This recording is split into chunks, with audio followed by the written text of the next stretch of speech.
We're going to take a look at the local results from our first printout. We got those just around midnight. Here, locally, Kamala Harris winning 62.4% of that vote. But of course, nationally, Donald Trump in the lead. And it's an extraordinary comeback for a former president who refused to accept defeat 4 years ago, which sparked a violent insurrection at the U.S. Capitol, was convicted of felony charges, and survived 2 assassination attempts.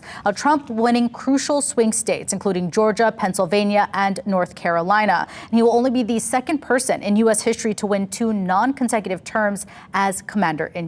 Now, we want to dig deeper into some of these results with our political analyst this morning, Robert Perkinson. Thank you so much for joining us. Aloha.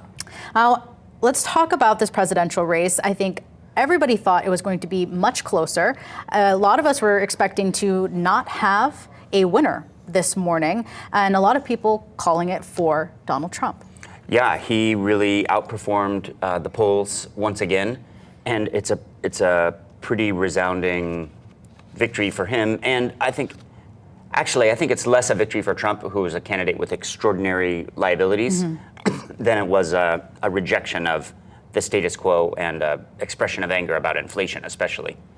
Let's talk about that, because those 3 battleground states that I mentioned, Georgia, Pennsylvania, North Carolina, those are places Biden won in 2020, and now Trump has flipped those. And in other states, too, Kamala Harris was not, even though she ran a really excellent campaign in the amount of time she had, she underperformed Biden in most of the swing states, and because those were very close, that tilted some of them into Trump's favor. What do you think it was for voters? I mean, we've been hearing all different types of things, and a lot of people were thinking, Latino voters, the first-time voters, the young voters, independent voters were all going to make a difference, and I think they did, but maybe not in the way a lot of people were thinking. I think it was a rejection of Biden, even though he was legislatively an extraordinarily effective president, but in communication in his last years he was not.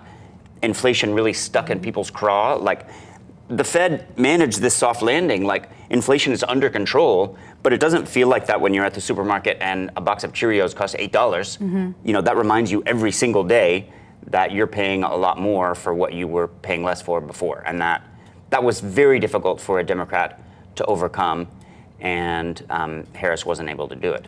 And I think, especially you're talking about inflation, you're talking about those grocery store prices. That's especially felt for your middle class, your lower class, when you're maybe going paycheck to paycheck and you're looking at, we talk about it all the time, a gallon of milk here costs an outrageous amount of money. So, for those people, whereas you have some people who they don't think about what they're buying at the grocery store.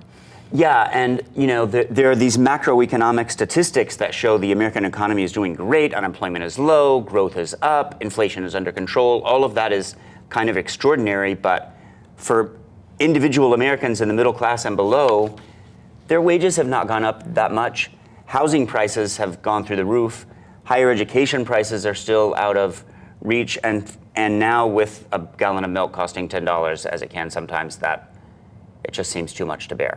Well, let's break down what happens next for Donald Trump. He has multiple lawsuits waiting in the wings. We have the New York hush money case, the federal election interference case, the federal classified dockets case, and the Fulton County election interference case. And one of these he is expected to be sentenced for this month. So what happens with all of these? Well, the state cases, Trump won't immediately have any ability to affect those or squash those. All of the federal cases will likely now collapse. I don't think there was a chance before he would face jail time in the New York or the Georgia case, but he certainly won't now. So, by becoming president, he probably will escape accountability for all of these legal cases. And Robert is sticking with us all throughout the morning, so we will be breaking down more of the presidential race. We'll also be talking about Congress, because there's a lot still going on there.